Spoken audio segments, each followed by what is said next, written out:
Welcome everyone to another episode of Across the Opti-Verse. This one we've actually called Think Beyond the Code. You'll notice here is Adri, the co-host of the Across the Opti-Verse podcast.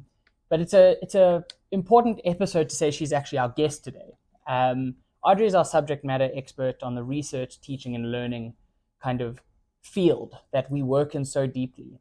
And although it is known that we work with a lot of research institutions and universities, I don't think what we do with them is as broadly explained, kind of in a way that is easy to talk about. And so that's why we really thought it would be a great episode to kind of start the close off of the first season of Across the Opti-Verse. We've already done 9 episodes. This is our 10th one. So that's 2 more to go. 2 more to go. Yeah. It's super exciting. And so we actually wanted to interview Adri. We know she's the co-host, but we decided to go with it anyway. Thanks, Yeah. Dean. Thanks, So- Dean.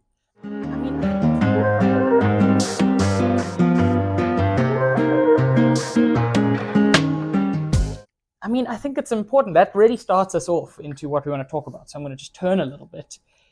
A lot of what we have spent a good portion of kind of the 32 years of Opti-Num solutions is going just beyond being the people that provision software. Here's some software, go do what you need to do, phone us if you need tech support or when we need to reinstate. We are much more than that. We are a collaborative, innovative company. And yes, we provide software. That's not the kind of the be all and end all of what we do. Yeah. We have something much more deeper than just the reselling role. And I want to talk to you, Adri, you and your team in the RTL space. Maybe can you tell us a bit more how we go beyond just the reseller of MathWorks tools? Yes. So I'm going to, let me define a couple of things. Brilliant. Expert's a strong word. So my formal title at Opti-Num is Specialist Development Business. Business Development Consultant. So specialist because I've spent about 7 years working at Opti-Num, specializing in this field. It's difficult to say the words. You can use the word field. Some people want to use the word industry that we call education. So at Opti-Num, we didn't really like the word education. We kind of throw around this word edu. And so we try to sort of, for our own purposes, actually rebrand it to speak to what we think is the wider scope of the education field, not just in South Africa, but in the whole region that we operate in, which is Southern Africa. And that would be research. And then if you think about education, we broke that down to teaching and learning. And what we should actually be doing is adding innovation to that. And innovation is an interesting space because it dabbles in both worlds that we know well, Yes. which is this research, teaching, and learning space, as well as the industry commercial space. That we can touch on a bit later. Yeah. But if you listen to one of our first or second episodes of the year, we actually interviewed Kirsten to discuss that innovation space. Yes. So there's a lot more depth in that conversation, in that episode, and we'll link it to this one. So I wanted to define that because when we speak about education, Opti-Num speaks about what encompasses that across the education levels. And the other thing I want to touch on is, you're right, we do sell MATLAB software. We're the sole authorized resellers of that software in this region. And that means that we have crafted and curated and carefully paid attention to the relationships that have come through that reseller profile. Yes. These relationships exist in all the public universities in South Africa, in public universities in Namibia, Botswana, Mozambique, Mauritius, and so on, as well as a couple of private ones. For instance, IIE MSA, which is Independent Institute of Education. And very exciting, what I'm trying to work on a lot more, provide a lot more of my energy into, and also become more specialized in, is research institutions. Correct. They're a whole world unto themselves. There used to be a very traditional model of how research institutions operated in a public space, and we're actually seeing that change. We can touch on that if you'd like. So just to bring it back, so I'm not the only one at Opti-Num who works in this space. Yes. I have a colleague, I have two colleagues, Londeka. She operates in the sales space, so she's also a business development consultant, and she and I work with the different universities. She interestingly also works with startups. So in much of the same way that innovation sort of is on both ends, has a foot in each door, so do startups. And in South Africa, we're learning a lot about how do startups start? How do they rise up? Where do they rise up from? Who owns them? Who helps them? How do they get funded? There's some typical funding models out there in the world, particularly in the global north. There's an operating model that's being used for startups, which is slightly different, potentially a lot more different in South Africa. Sure.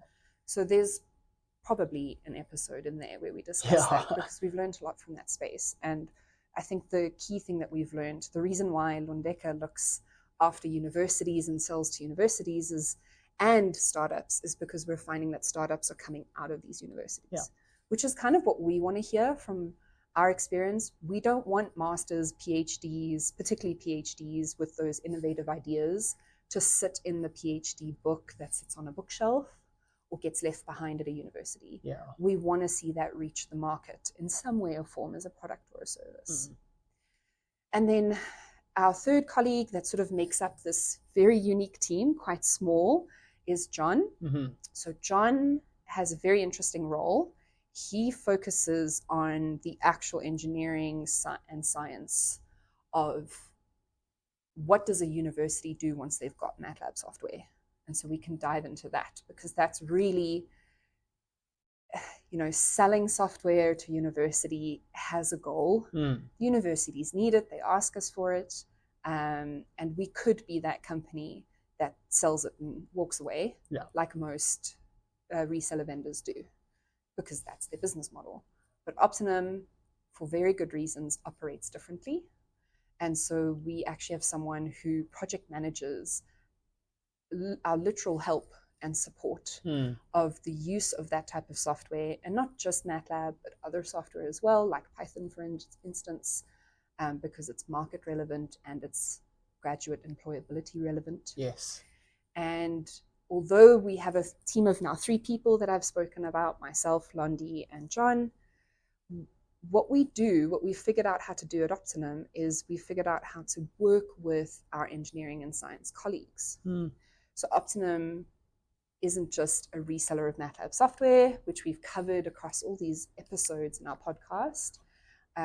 We focus quite a lot on consulting delivery. So we have a consulting basis, and a large portion of our consulting work that we do is actually rooted in the R&D work of our clients. And what's interesting is when we operate this team of 3, when we operate in this education, research, teaching, and learning space, we see what people are doing when they're teaching these types of degrees in engineering and science and doing research at a postgraduate level. There's a similarity here to what we encounter in the commercial world. Because when you leave that space and you become employed by someone in industry as an engineer or scientist, you're taking the skills that you've learned here, which we're seeing on the ground. And then through the consultant team, we're seeing how our consultants actually continue doing that, but we're doing it at the next level.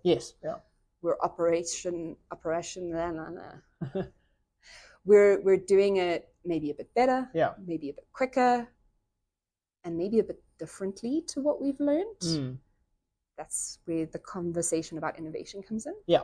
So because our consultants continually learn and experience this world of R&D in the projects with our clients, they also sometimes have time available. They're not on a project end to end, one after the other. And so where there are gaps with their time, we can actually utilize that knowledge and experience, bring it back into the education space, Correct. particularly at the teaching level, Yes. more so at the research level, now that we're diving into it.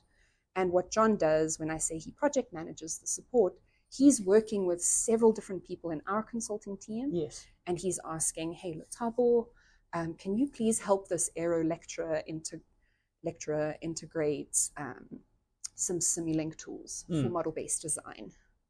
Or, hey, Enzo and DX, could you please sit with this lecturer at UJ and can you help him basically completely change over his systems engineering course at third year level? Yeah. So that's what we do. Mm. Yes, we sell MATLAB, but what we're actually interested in is sort of the gateway, the door that opens for us as a company, not just as the 3 people in the team, to start genuinely making an impact at the teaching and research level. Yeah. And how we do that is we utilize our own experiences and our own resources in the form of wonderful people, very smart people, and bringing them back into that space, sitting with lecturers one-on-one, or standing in front of a student group and speaking about their own experience in industry. Yeah. Representation matters, we've noticed a lot. So there's a lot of women in STEM, women in engineering opportunities that we try and pick up as well. Sure. For instance, Kamo last year delivered a talk about her experience when she was studying aeronautical engineering at WITS, and how she came to be at Opti-Num, and what does she actually do, and how has that degree and what she's learned sort of fostered what she's capable of doing in the workplace. Yeah. And what does it mean to be a young African woman in a workplace like this, in an industry like this? So there's a lot. I think I covered quite a bit. You've probably answered the next few questions, but it's all good. I think maybe the important thing I always go back to, it's a question I've always learned is like quite an aggressive one. Why would we want to do this? Because it puts you on the fight or flight. The so what. The so what. Yeah. But maybe before we get to the so what, I think, it's important.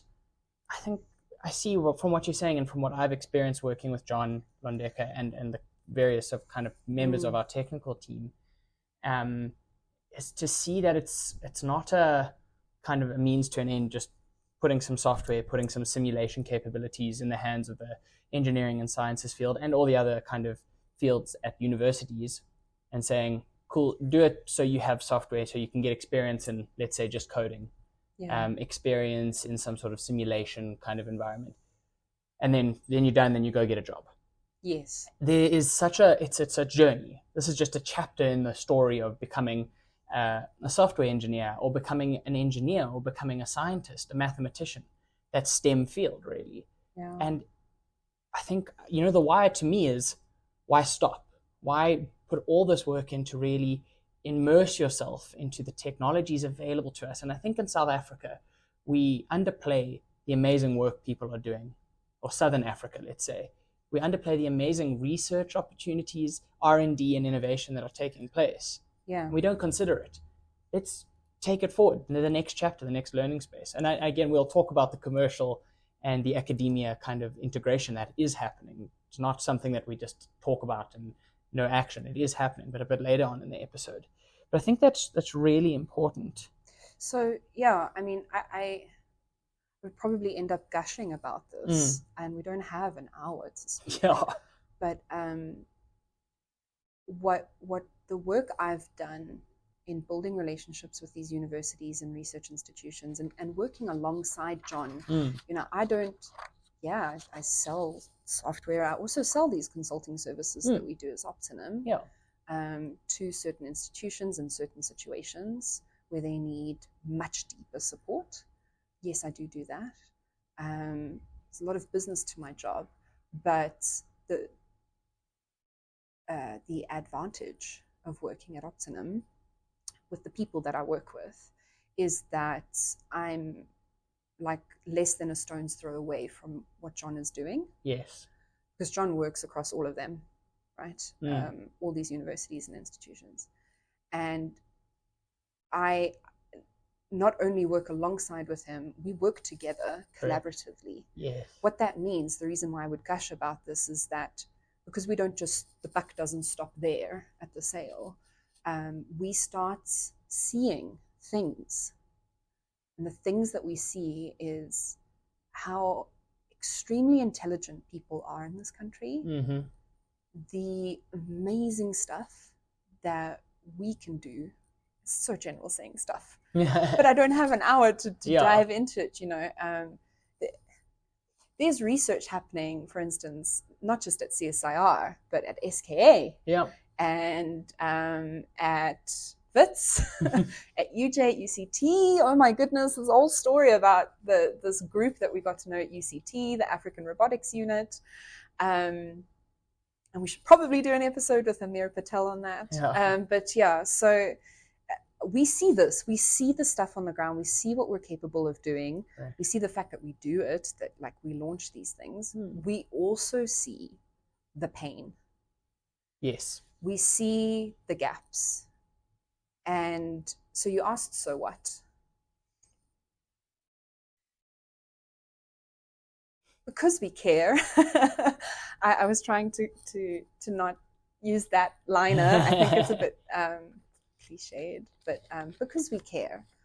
Well, okay, let's dive into that. What do we care about?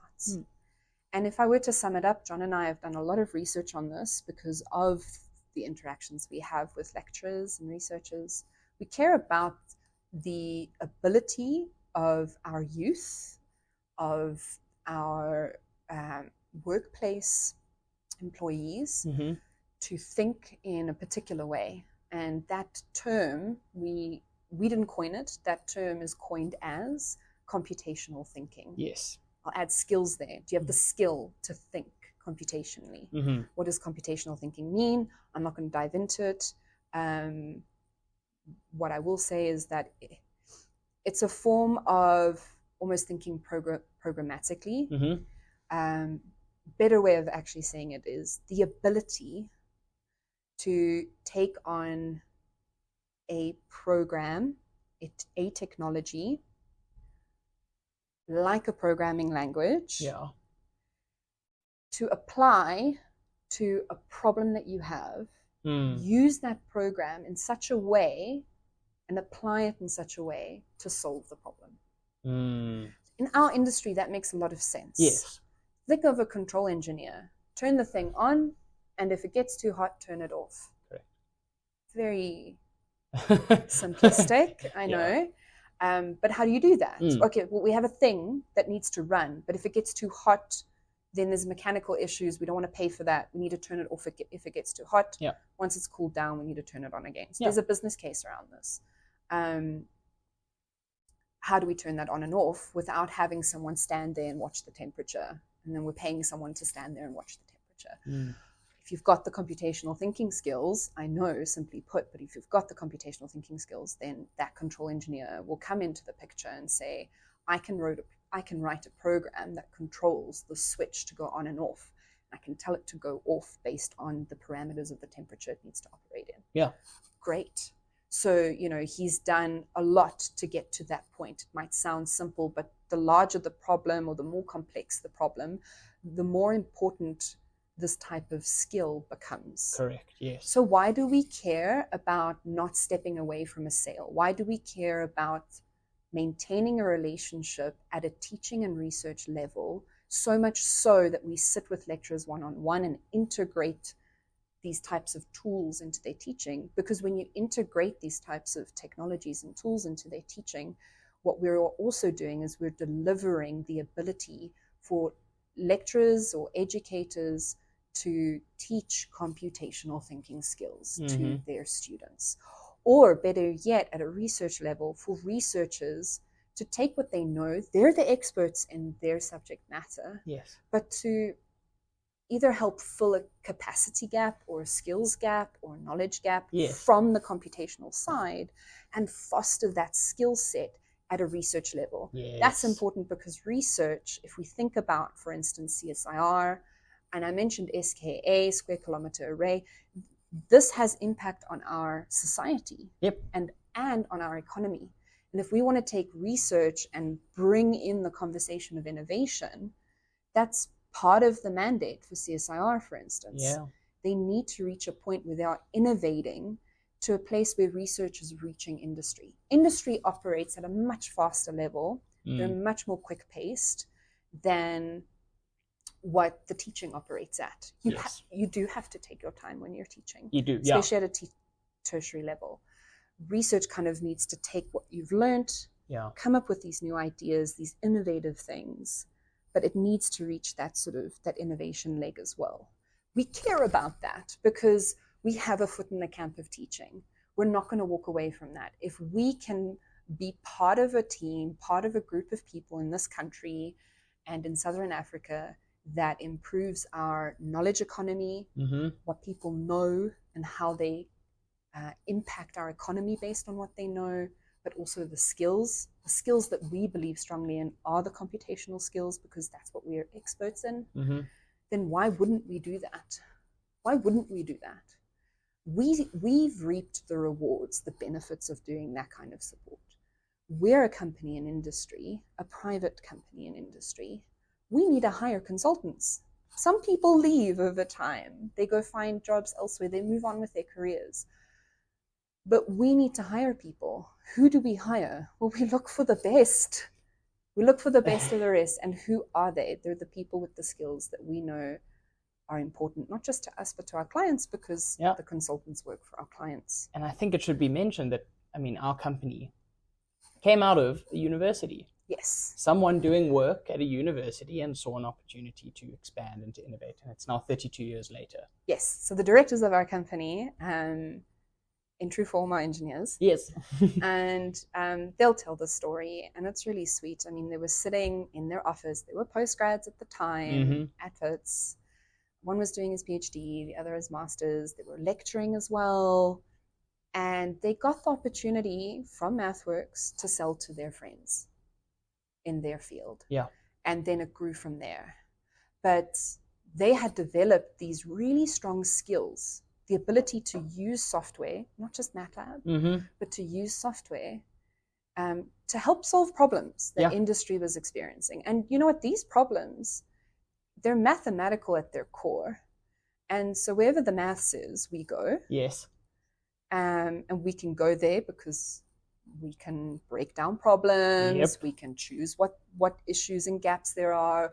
We can figure out the methodologies to solve them. We package it all back together again with a form of algorithmic thinking, and then we deploy that solution, right? And that can happen in the telco space. That can happen in the finance space. That can happen in mining. That can happen in manufacturing. And guess what? That's where we work. Yeah. But guess what? Those industries, they're not always going to consult to an Opti-Num. They need their own team. They need their own internal capabilities and skill sets to do what they do. And so when we think about it like that, we can also apply that service and our own experience and get John and Adri to have a conversation with the lecturer and say, how can we help you? Or a researcher as well at the institution. Or a researcher, yes. How can we help you? Look, this is what we can do. We can't do everything. Yeah. But this is what we can do. We're really good at AI capabilities in engineering systems, in finance systems, financial systems, whatever it might be. We're really good at modeling data from a data science perspective, but also modeling from a physical science, so think systems engineering perspective as well. We're really good at these things. So we're talking to you we can do these things, but how can we help you? And more often than not, it's integrating these tools that they've already got, making use of what they've got, and enhancing their teaching. And usually we end up making the teaching experience a lot more smooth, a lot more simpler, which for a lecturer lands them up with more time to do the research they care about. Yes. But sometimes it also gets them to enjoy the teaching process more. And as a student, think of the lecturer that made a difference in your life. It was the one who enjoyed teaching you. Yes, exactly that. So, there's that maybe more sort of Element, qualitative aspect that we hope to impact on. But for students, they're getting the skills that they need as early on as possible. And in fact, what I'm doing at the moment is I'm working with a lecturer where we've been doing this kind of work, deploying certain online training courses and assessments, automated assessment marking tools, as well as industry talks into the course that she's been delivering for the past couple of years. She's in a chemical engineering school, and the experience that we've had, a lot of it was launched or ignited because of COVID, but the experience that we've had in the partnership with her has been such a positive one. Amazing. That we've wanted to take it a step further. So we're planning on actually delivering a paper at a conference next year. Wow.